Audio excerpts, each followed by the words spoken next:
ngaso baba wethu onamandla wonke umthandazo ungenye baba wethu onamandla wonke yalokho esikusebenzayo baba wethu onamandla wonke ukuze sikwazi ukuqhubeka simelane nezinto zonke sesikhona ntambama siyibandla lakho baba wethu onamandla sizofuna ubuso bakho baba wethu onamandla wonke futhi siyakholwa uNkulunkulu wethu ongcwele ukuthi akekho umuntu oke wasuka weza kuwe wabuya elambatha wabuye ngakutholanga lokho ezokufunela khona yingakho abahlabelela kahle baba wethu onamandla wonke bethi impela sithe uma sifika phambi kwakho sabuya sithi asingeze sabala ubuhle sibuthole masifika kuwe sesikhona uNkulunkulu wethu ongcwele siyibandla lakho uzoncusa ngathi baba wethu onamandla nakule ntambama umthandazo wethu uthi baba wethu onamandla ake uphinde uNkulunkulu wethu ongcwele usibusise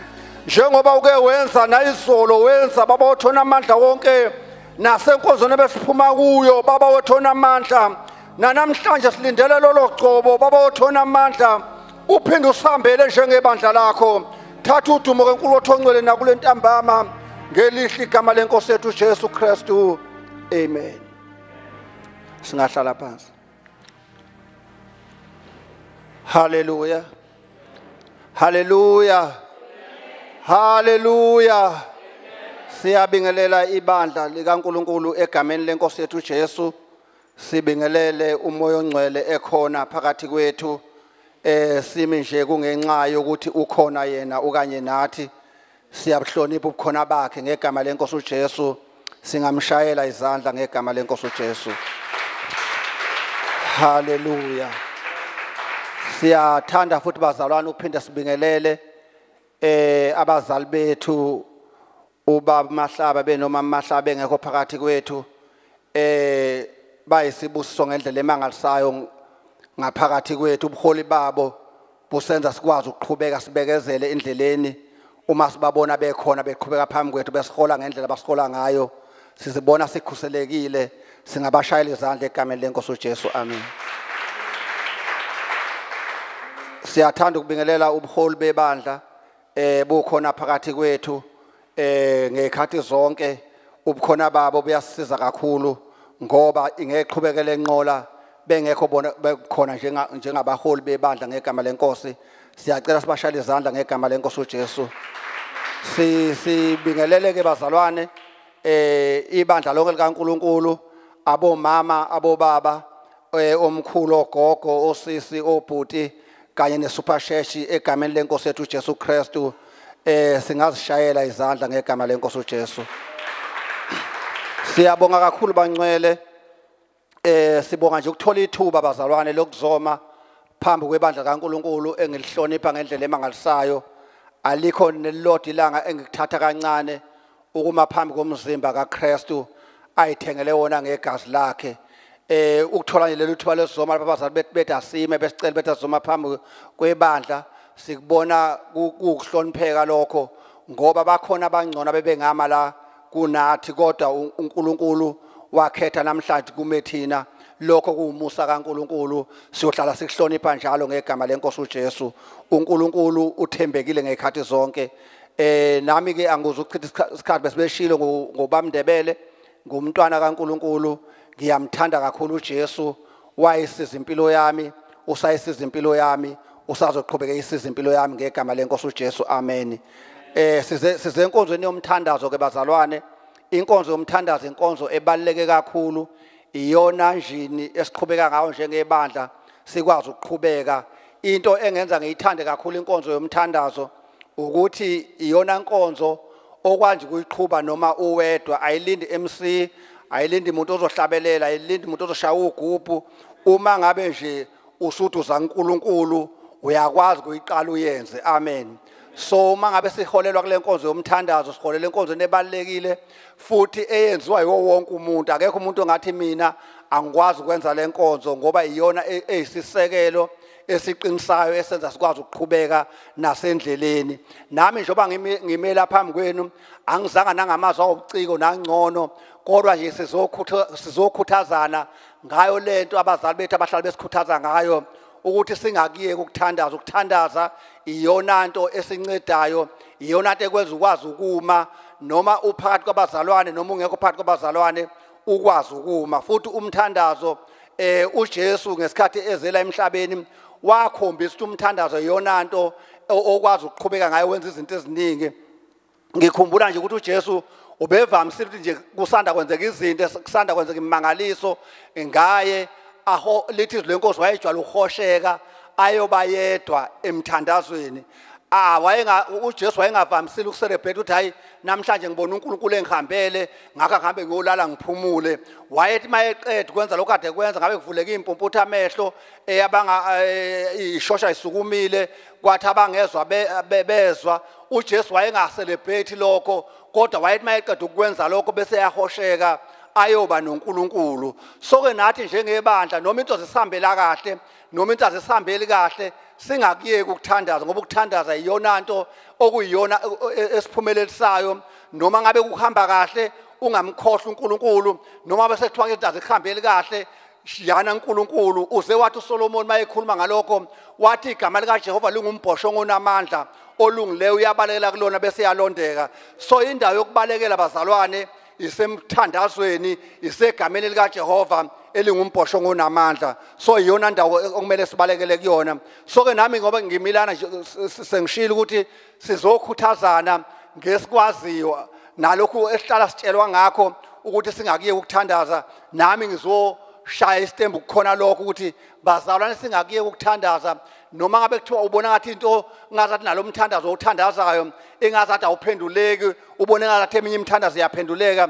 Ngiyathanda ukuqinisekisa ukuthi awukho umthandazo othandazile uNkulunkulu angawuzwanga, awukho futhi umthandazo othandazile uNkulunkulu angawuphendulanga, awukho futhi umthandazo othandazile okungeza ukwenzeka lokho okuyintando kaNkulunkulu.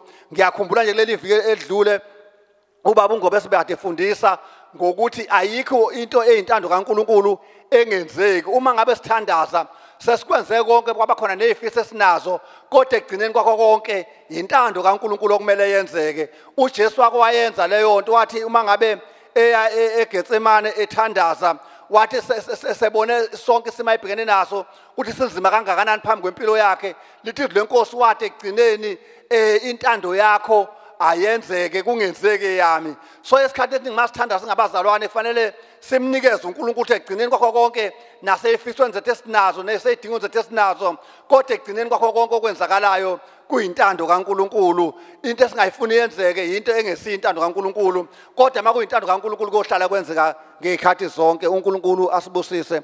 Ngicela ke sikhuthazane ngalamazwi alapha encwadini yabaseThesalonika bokuqala chapter 5 sizofunda nje verse 17 no verse 18. Onke ke lamanye amazwi engizowafunda azobegcizelela nje le ndaba elapha kwabaseThesalonika bokuqala chapter 5 verse 17 no verse 18 bese ke siyaqhubeka sisizwa uNkulunkulu mhlawumbe nesifundeke namanye amavesi ambalwa kodwa igcizelela kwami yilokho nje bazalwane asibe abazana abathandazayo singabhekanga isimo ukuthi senjani phambi kwethu kodwa sithandaze njengoba izwi lenkosi lithe asithandaze. uNkulunkulu akayikhulumi ke into engekho, into asike ikhuluma usuke yazi uyishola njengoba ethi asithandaze uyazi ukuthi kungani kumele sithandaze ngezikhathi zonke ngegama lenkosi uJesu. Amen. Ngicela ke osetholile asifundele ngegama lenkosi. Amen. KwabaseThesalonika bokuqala isahluko sesihlanu uverse 17. Khulekani ningaphezi kuko konke bongani ngokuba lokhu kuyintando kaNkulunkulu kuKristu Jesu ngani. Amen. Inkosi ayibose sifunda kwezwi la egameni lenkosi uJesu. Amen. Bazalwane kusathi angizoma phambi kwebandla kuvuke nje lokho enhlizweni yami ukuthi umpostoli Paul lana leli bandla baseThesalonika yilona abandla aqala ngalo abafundi beBhayibheli bathi lona abandla aqala ngalo ukushumayela kulona ilona abandla njengoba incwadi ebhalwe umpostoli Paul eqala kwabaseRoma siqhubeke kodwa incwadi yabaseThesalonika kuthiwa iyona ncwadi aqala ngayo ukuthi ashumayele uma eshumayela ke kuleli bandla ulishiya nalomlayezo ukuthi alikhuleke lingaphezi uma selikhuleke lingaphezi lithi ke uverse 18 ngokuba lokho kuyintando kaNkuluNkulu ngani haleluya intando kaNkuluNkulu ngathi bazalwane ukuba sithandaze singaphezi amen so ke leli bandla uPaul uma ekhuluma nalo ethi alikhuleke lingaphezi bathi futhi abafundi beBhayibheli bathi lona bandla angahlalanga kakhulu isikhathi eside kulona bathi kwaba izinyanga ezimbalwa ezu6 kuyaphezulu kodwa unyaka uphelanga ehleli kuleli bandla waseyalishiya ngithanda lento ke alishiya nalo ulishiya nalo umlayezo kwabaseKorinti ukuthi ke malikhuleke lingaphezi uthi ezintweni zonke lizenza malikhuleke lingaphezi ngize ngicabanga ukuthi ingazathi leli bandla ngempela umthandazo walisebenzela ngoba emva kokuthi uPaul eseshumayele kulona wabe selalishiya futhi ngamanye amazwi wathi mayelishiya walishiya nomthandazo haleluya waselishiya nezwi izwi kaBabuNkulunkulu ngoba bathi abafundi iBhayibheli bathi leli bandla ilona leli uPaul akhulume ngalo ngokubuya kwenkosi uJesu noma ngerapture yokuhlwithwa kwebandla bathi indlela leli bandla elalithathe ngakhona le message yokuhlwithwa kwebandla layithatha serious kangangoba wayethi uJesu mayengabuyanga ntambama lithi ekuthi uzobuya ekseni uma engabuyanga ekseni lithi uzobuya emini kusho ukuthi into eyayikeneneze enhlizweni yaleli bandla njengoba lalithandaza lingaphezi lalithandaza amaqedana bese lithatha imessage liyithatha njengoba injalo liyikholwa njengoba injalo haleluya kusho ukuthi ukukhuleka ungaphezi kuyakusiza nasekuzweni izikaBabuNkulunkulu ulithathe ulikholwe linjengoba linjalo ukwazi ukubhekana nezimo zonke obungabhekana nazo la ekhaya siyakhuthazwa njalo ngokukhuleka siyakhuthazwa njalo ngokumkhola uNkulunkulu siyakhuthazwa njalo ngokufunda izikaBabuNkulunkulu so uma ngabe sizothatha umkhuleko njengaleli bandla okuthiwa alikhuleke lingaphezi sizokwathi imessage kaBabuNkulunkulu siyithathe njengoba injalo uma ngabe kuthiwa sikholwa ukuthi uNkulunkulu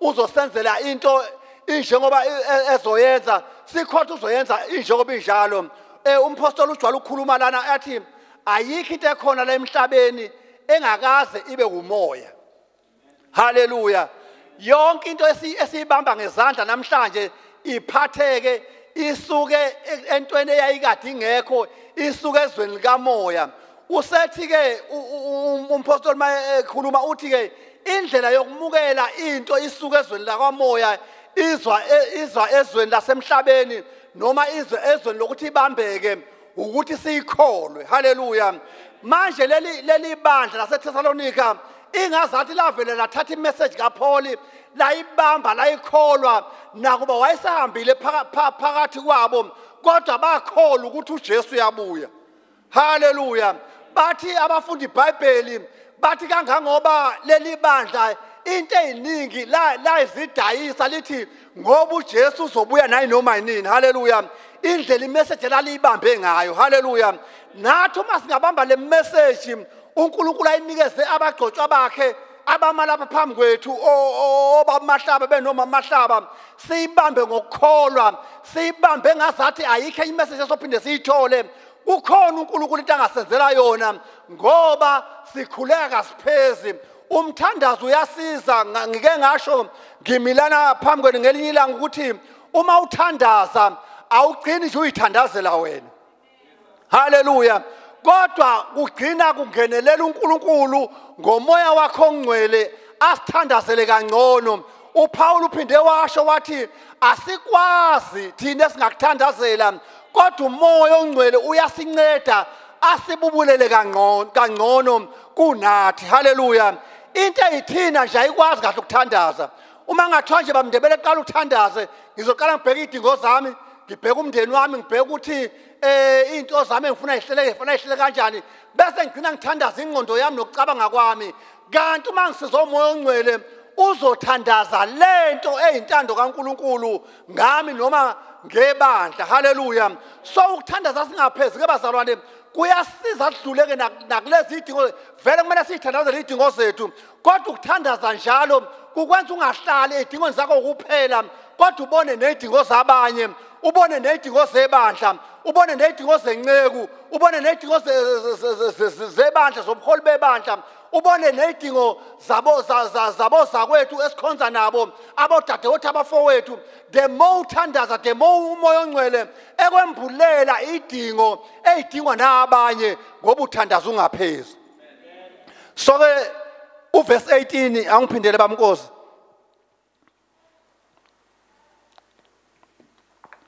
Uverse 18. Kuko konke bongani ngokuba lokhu kuyintando kaNkuluNkulu kuKristu Jesu ngani. Hallelujah. Uma sasithandaza abazalwane sithandaza singaphezi kukho konke asibonke. uNkulunkulu into abeyibhekile ebandleni lakhe ukuthi kuyo yonke into eyenzeke emhlabeni simbonga uNkulunkulu. Uma simbonga lithi ukubonga uNkulunkulu kuyintando kaNkulunkulu ngathi. Hallelujah. Njengoba uNkulunkulu ekhulumile kakhulu lezi zinsuku ukuthi into okumele siyithandaze kakhulu emhlabeni ukubona intando kaNkulunkulu iyenzeka. Hallelujah. So uma sibonga uNkulunkulu, uNkulunkulu ukwazi ukufeza intando yakhe ngathi ngoba simbonga ngezikhathi zonke. So ke ngizothi bandla la 𝐾C zingane zakwethu bantwana bakaNkulunkulu asazi ukuthi intando kaNkulunkulu ngathi ukumbonga uNkulunkulu. Umbonge nje ukuthi uyaphila. Hallelujah. Umbonga ukuthi uvukile ekseni. Baningi abantu bebefuna ukuvuka ekseni abangavuka. Kodwa wena wavuka hayi ngoba ungcono kunabanye, yingoba uNkulunkulu sakunikeza enye chance ukuthi uphinde umbonge. Ziningi izinto esibhekana nazo empilweni, kodwa uNkulunkulu okuyintando yakhe asibonge ngezikhathi zonke asenzela khona. Simbonga uNkulunkulu noma ingakakhanyi into esifuna ukuyiphatha noma siyibone ibambeka, kodwa simbonge ngoba ikhona into eyenzakalayo uma uthandaza. Abanye bathi leli gama lithi push lisho ukuthi yenza qinisela into oyenzayo ize yenzeke. Push until something happen. Kumele uma uthandaza uphushe ngalendlela ukuthi noma ngazathi ingqondo akwenzeke lutho, ikhona into eyenzakalile. Hallelujah. The more uqhubeka uthandaza ize ivele ibambeke, uyibamba ngokukholwa lento oyithandazelayo ngoba ngesikhathi uthi ngegama likaJesu ikhona into eyenzakalayo.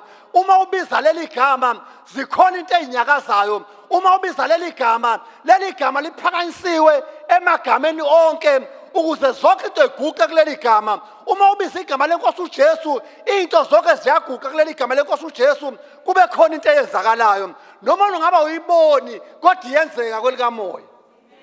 Hallelujah. Isitha siyazi uma ubiza igama lenkosi uJesu zikhona into ezenzakalayo. Yingakho sisheshisa sizothi uyayibona lento oyithandazayo ukuthi ayikho. Uyabona lo mthandazo oqhubeka nawo ukuthi awukho, vele uyeke ukuthandaza ngoba into zakho kayihlangani. Amanga kaSathane lawo asuke ezoqeda amandla kube ngazathi into yakho ayenzeki. Yonke imithandazo esithandazayo kukhona uNkulunkulu into ayenzayo. uNkulunkulu asibusise. Kukhona uNkulunkulu into ayinyakasayo ngegama lenkosi uJesu. So njengoba sikhona kule ndawo kukhona uNkulunkulu into asenzela yona ngoba uNkulunkulu athembekile. Ngicela sibuke nalapha kuma Romans chapter 12 sifunde khona uverse 9 sigcine uverse 12. Romans chapter 12 sifunde khona uverse 9 no verse 12. Sengiyogcina ngama Hebrew chapter 10 sifunde khona uverse 35 sigcine uverse 37. Ngiyobe sengihlala phansi kodwa okukhulu kakhulu 𝑘C sithandaze ngekhathi zonke singaphezi. Cela sifunde Romans 12 verse 9. Yeah. Uthando malungabi nakuzenzisa, nenyanye okubi, nibambelele kokuhle. Thandanani ngenhliziyo ngothando lobuzalwane. Ekwazisaneni nandulelane ekukhuthaleni ningenqeni, nivuthe emoyeni nikhonze inkosi. Ethembeni nithokoze, osizini nibekezele, ekukhulekeni niqinisele njalo. Hallelujah. Ilento ebilindele thina njengebandla. Hallelujah. Ukuthi sithandane ngothando lobuzalwane. Esenyanye ukuba sibambelele kokuhle. Ethembeni sibekezele. ekukhuthaleni singanqeni sikhonze inkosi sivuthe emoyeni bese lithi le nkosi ke ekukhulekeni sibekezele haleluya uPaul wayibona lento ukuthi indaba yomthandazo akusiyona into elula yinto abazalwane noma esisheshayo ukufuna ukuthi sikhwithe kuyona ngoba singasheshi ukubona impendulo zomthandazo haleluya wasethi uPaul angilibhale lelizwe lithi ekukhulekeni kuyaqiniselwa haleluya uma kuthiwa intweni uyaqinisela kuyona kuchaza ukuthi lento okuthiwa aqinisela kuyona ayizange ibelula haleluya inyama yethu ke nje vele ke ihlala nje ingazwani nokuthandaza haleluya ingqondo yethu ihlala nje ingazwani nomthandazo uma kukhulunywa ngento engafunwa ingqondo yethu nenyama yethu umthandazo haleluya ngiye ngithi uzubona umthandazo inyama yethu ayiwuthandi kangakanani umthandazo ukuphume enkonzweni ukhathele ukuthi hamba uyolala kodwa uma usufika ekhaya isiso sithi ulambile amehlo ayavuleka uqonde ngqo ekudleni ukudla uzuqede kodwa uma sekuthiwa usulungiselela ukuthandaza ufunda izwi lenkosi singalithola izwi lenkosi selihlele emehlweni akho ugcine ulifunda walala yindaba ithi ingqondo lala yingoba usungena kulento engenendaba nayo emelene naye ewumthandazo ivele ithi lala ngoba lokho sukwenza ayihambisani nakho haleluya kodwa ke uma umzalwane kumele wazi ukuthi umthandazo uyaphikelela kuwona haleluya umthandazo uyawufuzula njengoba izwi lenkosi lisho lithi ke umbuso kaNkuluNkulu uyaphangwa nabawuphanga bancintiselana ngawo umthandazo uyalwa emthandazweni uyaphikisana nenyama yakho ingafuni ukuthi uthandaze kodwa uyitshela ukuthi lalela nyama yami lalela ngqondo yami uzothandaza ngoba ukuthandaza iyona nto engimi ngayo umthandazo iwona omisele ikhaya lami umthandazo wona omise indawo engihlala kuyo umthandazo iwona omisa ibandla umthandazo wona ongenza ngiphumelele noma ungazi uthi wena sathana ngiphumelelanga kodwa uma ngithandaza ngiyaphumelela ngoba ukuthandaza kuyisibusiso kuyimpumelelo lapho kuthiwa impumelelo kayikho khona so uma sithandaza kumele simelane nezinto ezithi singathandazi simelane ngisho nanamanga kaSathane athi imthandazo ayiyenzi into yenzeke umthandazo uwenza izinto zenzeke noma inyama ingathi azenzekalanga kodwa kwelikamoya muningi umonakalo osuke wenzakalile uma uthandaza uNkulunkulu uyenza ukuthi even ingelosi zikukhonze zikuseve ngalento kumele zikuseve ngaso haleluya uma kunempo obhekene nayo umthandazo uyakwazi ukudeploy ingelosi zikwazi ukuthi zizokulwela uma bekukhona into evimba umthandazo wakho lokho engikhuluma ngakho kwenzeka nakuDaniel ethandaza kwathi into mayivaliwe emkhathini kwadeploy ezulwini ukuthi kunqanyula umkhathi kunqanyule lento evimba umthandazo kaDaniel nento evimba umthandazo wakho the more uqhubeka ukuthandaza uNkulunkulu uyayiletha isolution yokuthi umthandazo wakho uphumelele so ke bazalwane ekuthandazeni sikhuthale singanqeni sithandaze ngezikhathi zonke ngoba uNkulunkulu ufuna ukusibona kwenzeka kanjalo lithi ke bese siyabekezela ekuthandazeni uNkulunkulu asibusise sengizohlala phansi ngicela sibuke lapha kumaHebheru chapter 10 ngegama lenkosi uJesu bese chapter 10 sifunda verse 35 sigcine verse 37 bese ngiyahlala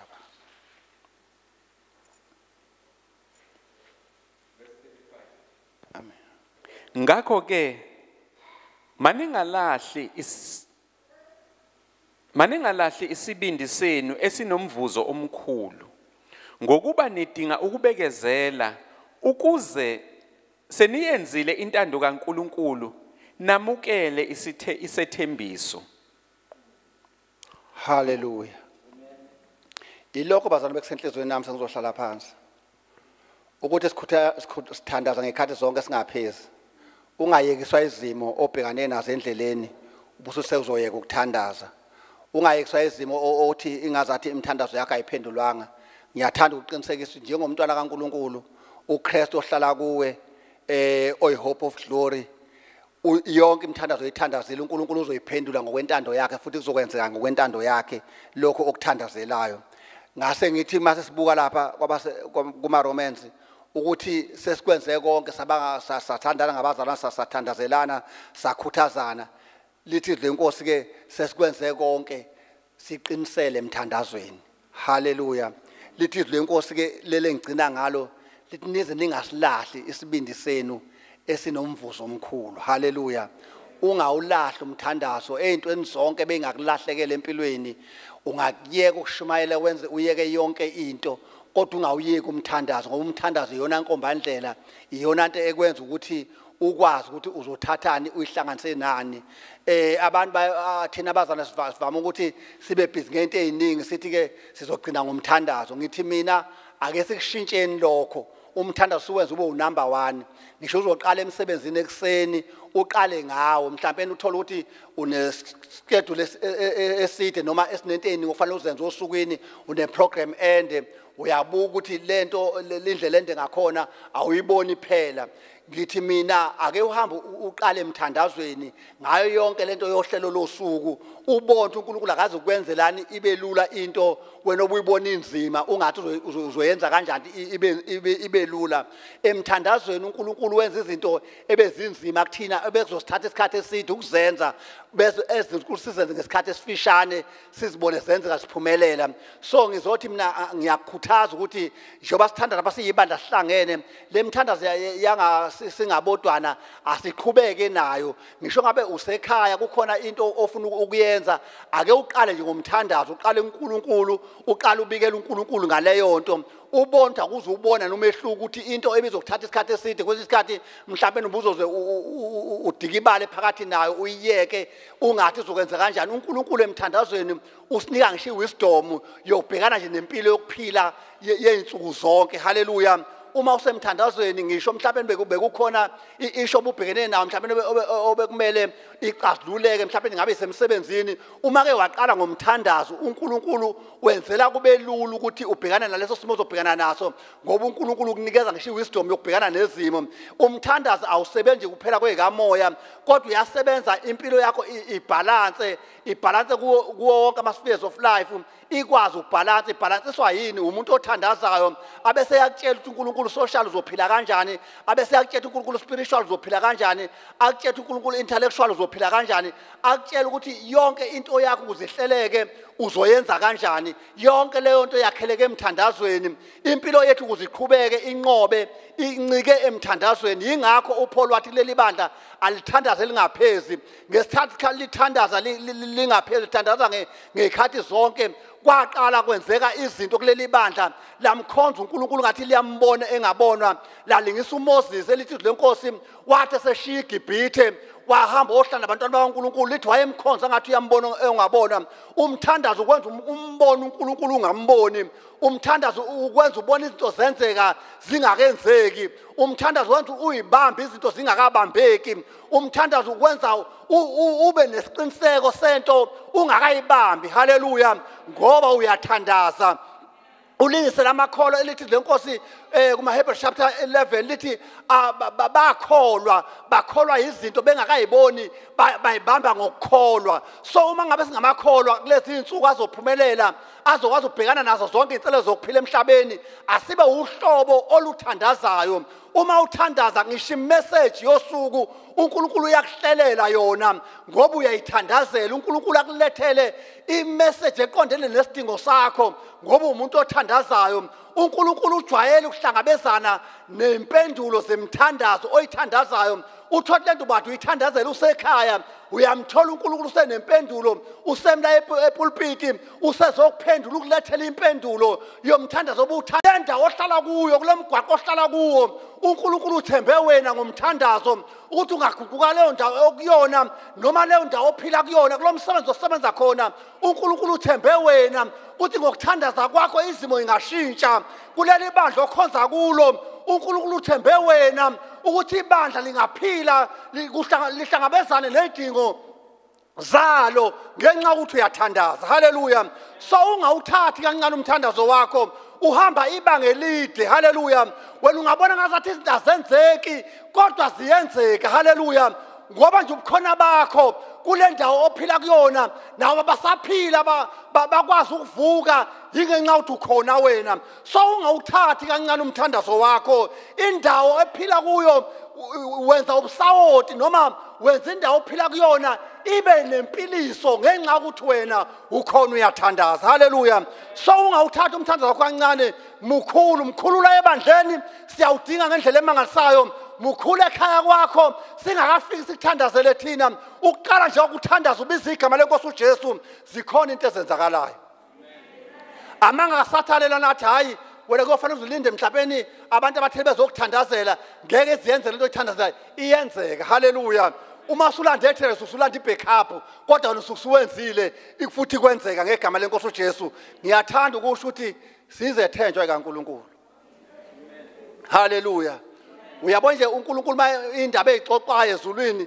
ezokuthi ibandla lenzana emhlabeni haleluya ukuthi nje uyathandaza uyingcenye yebandla uyathandaza haleluya uNkulunkulu yona indaba ezixoxayo emhlabeni ukuthi zikhona izithenjwa zami bakhona abantu abathandazayo amen zonke ikhona kukhona abantu abazinikele ukuthi sizothandaza haleluya asikuzukhuluma kakhulu kodwa sizothandaza uma sithandaza kukhona into ezobuya nayo yilokho bekusenhlizweni yami masikhesi amahle ukuthi asithandazeni uthandaze noma ngaze ubona ngathi into ayenzekile uyithandazelayo kodwa uthandaze ikhona into eyenzakalayo ngiyathanda ukuqinisekisa ukuthi ikhona into eyenzakalayo emthandazweni uNkulunkulu uyaguqula izimo futhi umthandazo webandla usenza into zenzeke wakwazenza zenzeka nangesikhathi uPaul nangesikhathi uPeter eboshiwe ibandla lathandaza kwenzeka into eyenzakalayo uzathi umpostoli mayefundisa athi kunento engeke iziyenzeke ekhaya lakho ungakayifaki isignature wena haleluya kunento uNkulunkulu afuna ukuyenzela ekhaya lakho